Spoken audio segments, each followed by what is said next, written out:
আমি 20-25টা জুতা নিক্ষেপ করছি। 6টা মেরেছি, সবগুলোই লাগলো আসলে ওর মুখে গিয়ে, খুব ভালো লাগলো। আমি জুতা আনতে পারিনি, তবে আমি জুতা মারবো অবশ্যই। তিনি আমাদের বাংলাদেশে আসুক, তাকে আমি লাথি মারতে চাই। আমি বাড়া থেকে দরকার জুতো কিনে আনবো। জুতা এখানেই পাবো, প্রয়োজনে আমারটা খুলে মারবো। জুতা নিক্ষেপ করে স্বাধীনতার স্বাদ নেওয়ার আমি চেষ্টা করলাম। ব্যাগ ভরেই 30-40টার মতো আনছি, তো সবাইকে দিয়ে দিলাম, জুতার কম পড়েছে এই জন্য। আর যতগুলো মানে মারতে পারলাম 6টা সবগুলোই লাগাতে পারছে একদম মুখে, এটাই মজা লাগছে। আমি তো 30-40টার মতো আনছি জুতা, এনে হলেই আছে, আরো আছে বালতি ভরা ভরা, মেয়েরা দিল তো আনি নাই, সবগুলো আনতে পারিনি, ভারী তো এই জন্য যতগুলো পারলাম আর কি ততগুলো নিয়ে চলে আসছি। ভালোই লাগছে, কখনো আর কি ওভাবে ওই টার্গেট করে কোনো কিছু লাগাতে পারি না, এটা হচ্ছে পারলাম সবগুলো। 6টা মেরেছি, সবগুলোই লাগলো আসলে ওর মুখে গিয়ে, খুব ভালো লাগলো।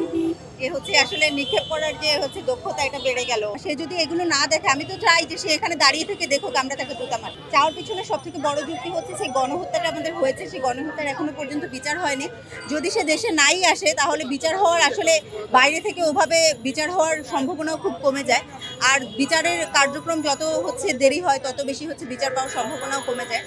আমরা চাচ্ছি যত দ্রুত সম্ভব তাকে দেশে আনা হোক। সে দেশে আসবে কি চট করে ঢুকে পড়বে এরকম না ব্যাপারটা, তাকে দেশে এনে বিচার করা হোক। যারাই রাজত্ব বিস্তার করার চেষ্টা করবে তাদের মাথায় রাখা উচিত, একসময় সিংহাসনে বসলে এবং বসে যদি নির্যাতন করা হয় তাহলে একসময় জুতার বাড়ি খেতেই হয়। হয়তো মানুষের ইচ্ছা ছিল আগে থেকে, তারা সুযোগ পায়নি।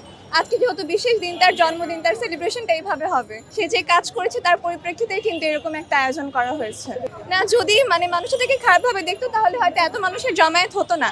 তার কর্মফলের পরিপ্রেক্ষিতে কিন্তু এত মানুষ জড়ো হয়েছে। সে কি কেক ডিজার্ভ করে আপনার মনে হয়? সে কি কেক কাটার মতো যোগ্যতা আছে তার এখনো? সে যে কাজ করেছে তারপরে। আমি জুতা আনতে পারিনি, তবে আমি জুতা মারবো অবশ্যই। জুতা মারার মধ্যে দিয়ে আমরা মেসেজ দিতে চাচ্ছি যে যারাই ভবিষ্যতে ফ্যাসিস্ট হবে বা তার মতো আচরণ করবে, সাধারণ মানুষের প্রতি অন্যায় করবে, তাদেরকে কিন্তু তাদের কর্মফল ভোগ করতে হবে। দেশের সাধারণ মানুষের সঙ্গে যে কাজটা করেছে, যেরকম ব্যবহার করেছে, এটা সবার জন্য একটা শিক্ষা, তাদের জন্য বিশেষ বার্তা, যেন কেউ এই কাজটা আর না করে। মেরেছি, খুবই ভালো লাগছে।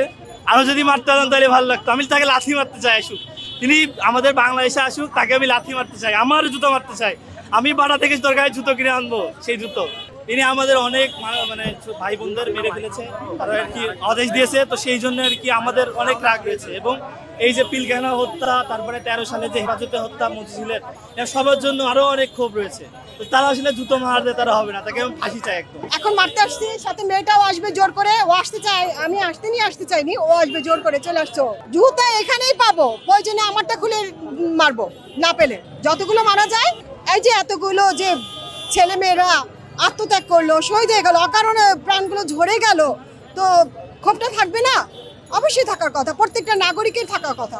ভবিষ্যৎ শাসকদের এই বার্তা দিব, তোমরা যারাই আসো না কেন দেশ চালাও, সুন্দর করে চালাও, সাথে থাকবো। যদি ব্যতিক্রম করো, যদি দুর্নীতি করো, যে ধরনের যেটা দেশের জন্য ক্ষতিকারক, তাহলে আমরা অবশ্যই সাধারণ জনগণরা তোমাদেরকে পদক্ষেপের পর্যায়ে নিয়ে যাব এবং প্রয়োজনে তোমরা এই দৃশ্যগুলো মনে রাখবে, তোমাদেরকে জুতো পিটানি করা হবে।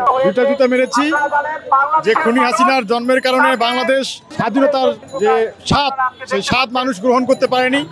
সেই স্বৈরাচারী খুনি হাসিনার ছবিতে জুতা নিক্ষেপ করে স্বাধীনতার স্বাদ নেওয়ার আমি চেষ্টা করলাম। অনেক ভালো লাগছে। এই খুনি হাসিনা যেন কোনোভাবেই বাংলার মাটিতে পা রাখতে না পারে, তাকে অবিলম্বে বিচারের আওতায় এনে ফাঁসি কার্যকর করতে হবে। আমি 20-25টা জুতা নিক্ষেপ করছি। এই পর্যন্ত আপনারা জানেন যে আজকে ফ্যাসিস্ট হাসিনার জন্মদিন। এই ফ্যাসিস্ট হাসিনার প্রতি মানুষের ঘৃণার তীব্রতা আজকে ভয়ানক রূপে তারা হচ্ছে, আজকে আপনি দেখেছেন যে এখানে তারা জুতা নিক্ষেপের মাধ্যমে তাদের ক্ষোভের বহিঃপ্রকাশ করেছে। এখানে সাধারণ মানুষ থেকে নারী থেকে রিস্কাওয়ালা পর্যন্ত, শ্রমজীবী মানুষ পর্যন্ত তাকে জুতা নিক্ষেপ করেছে। এই ভয়াবহ ভয়ঙ্কর অশ্লীল এই ফ্যাসিবাদ সরকারের প্রতি মানুষের প্রচণ্ড পরিমাণ ঘৃণা রয়েছে। এই ঘৃণার বহিঃপ্রকাশ হিসাবে আজকের এই ঘটনা ঘটেছে। মেট্রো রেলের এই বিশাল স্তম্ভে আঁকা শেখ হাসিনার বিশালকায় চিত্র ফ্যাসিবাদের এক প্রতীক হয়ে দাঁড়িয়েছিল। 3 আগস্ট চূড়ান্ত বিজয় অর্জনের আগেই জনগণ ফ্যাসিবাদের এই দম্ভচিত্রের উপর নিজেদের ঘৃণার বহিঃপ্রকাশ ঘটাতে শুরু করে, যা পূর্ণতা পায় 5 আগস্ট। বাংলাদেশের জনগণের ফ্যাসিবাদ এবং স্বৈরাচার এর প্রতি ঘৃণার প্রতীক হয়ে যুগ যুগান্তর দাঁড়িয়ে থাকবে স্তম্ভ।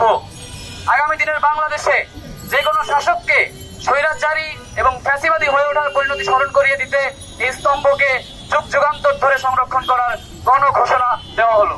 আমরা আহ্বান জানাতে চাই, সারা বাংলাদেশে ফ্যাসিবাদের প্রতি ঘৃণার প্রতীক হয়ে দাঁড়িয়ে থাকা অসংখ্য স্তম্ভ, চিত্র, যেগুলোর উপরে মানুষ তার ঘৃণা, তার যে ক্ষোভ সেটির বহিঃপ্রকাশ ঘটিয়েছে, সেই ঘৃণা স্তম্ভগুলোকে সংরক্ষণ করুন, সেই ঘৃণার প্রতীকগুলোকে সংরক্ষণ